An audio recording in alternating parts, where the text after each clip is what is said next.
Hello friends, तो कैसे हैं आप लोग। तो आज की मूवी का नाम सबरीना डॉल 2018 है। तो कहानी की शुरुआत में हमें मारिया नाम की एक लड़की दिखाई जाती है जो कि अपने शोहर एडन के साथ अच्छी जिंदगी गुजार रही होती है। मारिया अपने हस्बैंड के साथ बहुत ही खुश थी।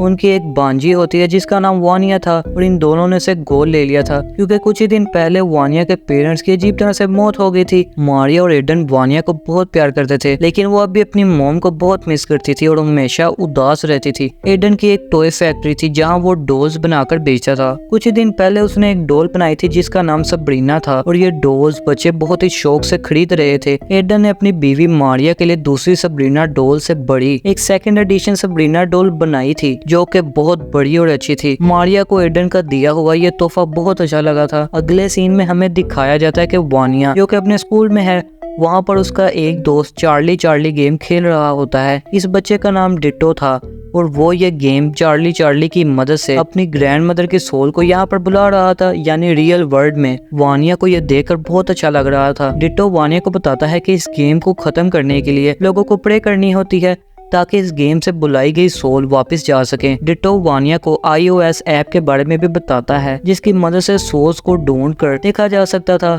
वानिया चार्ली गेम को डिटो से ले लेती है। अब दूसरी तरफ हम वानिया को देखते हैं जो कि चार्ली गेम की मदद से अपनी मोम को इस दुनिया में बुला रही होती है। वानिया को फील होता है कि उसकी मोम की सोल इस दुनिया में आ चुकी है और वो iOS ऐप उस सोल को ढूंढने लगती है, मगर असल में तो ये ऐप फेक था। वहाँ वानिया को अपनी मोम के बजाय अपनी आंटी मारिया दिख जाती है। मारिया वानिया को उसके कमरे में सुला देती है और सोने से पहले उसे सबरीना डॉल भी देती है। फिर जब वानिया सो रही होती है तो हम सबरीना डॉल्स की आइज को अपने आप ही मूव करता हुआ देखते हैं, जिसका मतलब था कि चार्ली गेम से वाकई कोई सोल इस दुनिया में आई थी और अब वो सबरीना डॉल के अंदर थी। अगले दिन हम सबरीना डॉल को घर में अपने आप ही जगह बदलते हुए देखते हैं, जिसे देखकर मारिया काफी डर जाती है। रात को जब वानिया दोबारा उस iOS ऐप को यूज करती है तो उसे कोई सोल नजर आती है जो असल में एक पुतला था। फिर तभी कोई सोल वानिया को अलमारी में खींच लेती है। वानिया सुबह ये बात अपनी आंटी मारिया को बताती है और मारिया वानिया को समझाती है कि उसकी मोम एंटनी अब इस दुनिया में नहीं है, मगर एंटनी वहाँ पर मौजूद होती है। अगली रात मारिया को अपने घर में एंटनी दिखती है। देखते ही देखते एंटनी की सोल एक डीमन में तब्दील हो जाती है और मारिया को मारने की कोशिश करने लगती है। मारिया चिल्लाते हुए वहाँ से भागती है। ये आवाज सुनकर एडन भी वहाँ पर आ जाता है। ये डीमन इन दोनों पर हमला कर देता है, लेकिन ये लोग अपनी जान बचाकर वहाँ से भाग जाते हैं।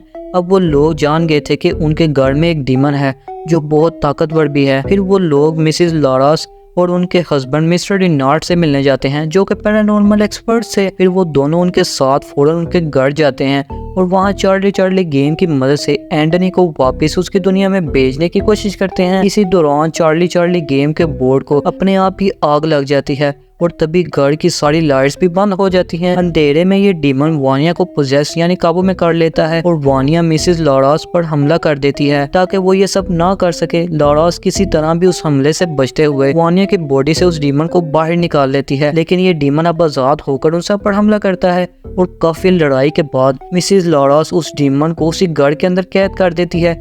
लेकिन लॉरास से एक गलती हो जाती है कि वो सबरीना डॉल को भी अपने साथ बाहर ले आती है और ये डीमन उसी डोल के अंदर आकर उनके साथ बाहर आ जाता है। लॉरास उस डीमन को पहचान गई थी और वो बताती है कि इस डीमन का नाम बागिया है और ये कोई मामूली डीमन नहीं है, बल्कि ये बहुत ही खतरनाक डीमन की एक चाइल्ड है और बहुत ज्यादा ताकतवर भी है। यहाँ पर हमें वानिया के पेरेंट्स की डेथ के बारे में भी पता चलता है। यहाँ पर लॉरास बताती है कि वानिया की माँ एंटनी को भी इसी डीमन ने ही पोजेस किया था और इसी ने वानिया के फादर को भी मारा था। लॉरास और रिनार्ड दोनों ही मिलकर किसी तरह बागिया को उसकी दुनिया में बेचना चाहते थे, लेकिन उसी दौरान एंटनी की भी डेथ हो गई थी। वानिया ने चार्ली गेम की मदद से अपनी मोम एंटनी को वापस बुलाया था और इसी के साथ वो डीमन भी इसी दुनिया में आ गया था और बागिया को मारने का सिर्फ एक ही तरीका था कि लॉरास बागिया को उसके असल रूप में विरासत में मिले खंजर से मारे, जो खंजर बागिया को मारने के लिए ही बनाया गया था। और ये खंजर रिनार्ड के पास था। रिनार्ड को ये खंजर कई सालों पहले एक गार में मिला था जहाँ इस खंजर को खुद डीमन के जरिए छुपाया गया था। अगले दिन बागिया का डीमन मारिया को पोजेस यानी काबू में कर लेता है। मारिया सबको एक चाकू से मार रही होती है और ये सब मिलकर मारिया को किसी तरह उसके घर में वापस ले आते हैं। यहाँ लॉरास मारिया को पकड़कर एक्सोर्सिज्म शुरू करती है, जहाँ हमें पता चलता है कि बागिया डीमन को सबसे पहले हमारी दुनिया में किसी इंसान ने बुलाया था। और यहाँ कहानी में एक नया मोड़ आता है और हमें कुछ सालों पहले का सीन दिखाया जाता जाता है। असल में एडन का एक भाई था जिसका नाम आर्का था।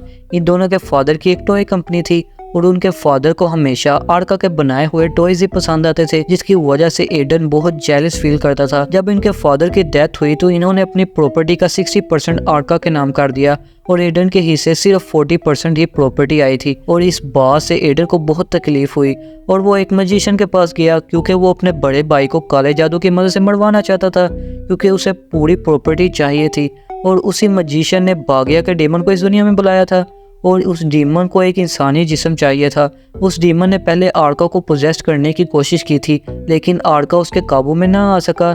इसलिए बागिया के डीमन ने आर्का की बीवी एंटनी को पोजेस्ट कर लिया, यानी अपने काबू में कर लिया।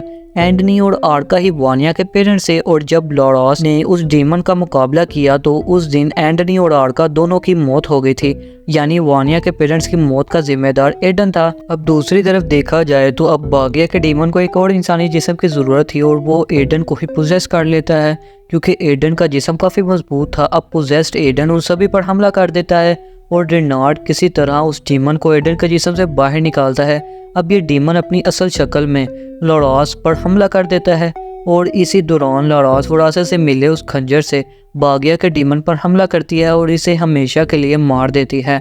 और कहानी के आखिर में पुलिस एडन को गिरफ्तार कर लेती है और फिर हम देखते हैं कि वानिया और मारिया हंसी खुशी एक दूसरे के साथ जिंदगी गुजारने लगती हैं। कुछ ही टाइम के बाद लॉरास और रेनार्ड को एक पैरानॉर्मल डॉल के बारे में एक और खबर मिलती है। इसे पता चलता है कि इस डॉल के मुतल्लक एक और केस आया है और इसी के साथ ये कहानी यहाँ पर ख़त्म हो जाती है। प्लीज़ चैनल को सब्सक्राइब करना ना भूलिएगा, वीडियो को लाइक शेयर और कमेंट कर दिया करें। Thanks for watching.